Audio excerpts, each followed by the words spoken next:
ರಾಯಚೂರು ತಾಲೂಕು ಕಲ್ಲೂರು ಗ್ರಾಮ ಮತ್ತು ದಿನ್ನಿ ಗ್ರಾಮದಿಂದ ಗುಂಟೂರಿಗೆ ಮೆಣಸಿನಕಾಯಿ ಮಾರಾಟಕ್ಕಾಗಿ ಲಾರಿಯಲ್ಲಿ ತುಂಬಿಕೊಂಡು ರೈತರು ಹೋಗ್ತಾ ಇದ್ದರೆ ಇಲ್ಲಿ ಸೇಲ್ ಟ್ಯಾಕ್ಸ್ ಆಫೀಸರ್ ಮತ್ತು ನಲಗೊಂಡ ಡಿಸ್ಟಿಕ್ ಹೊಂಡಮಲ್ಲಪಲ್ಲಿ ಪೊಲೀಸ್ ಸ್ಟೇಷನ್ನಲ್ಲಿ ಗಾಡಿ ಸುಮಾರು 10 ಗಾಡಿಗಳಲ್ಲಿ ಹಿಡಿದು ನಿಂದ್ರಿಸ್ಯಾರ.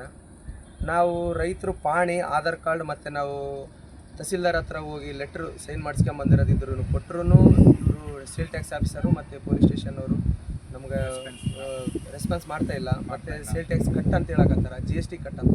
ರೈತರು ಬೆಳೆದ ಬೆಳೆಗೆ ಇಲ್ಲಿಗೆ ರೇಟ್ ಇಲ್ಲ, ರೈತ ಅರ್ಧ ಸತ್ತೋಗ್ಯಾನ.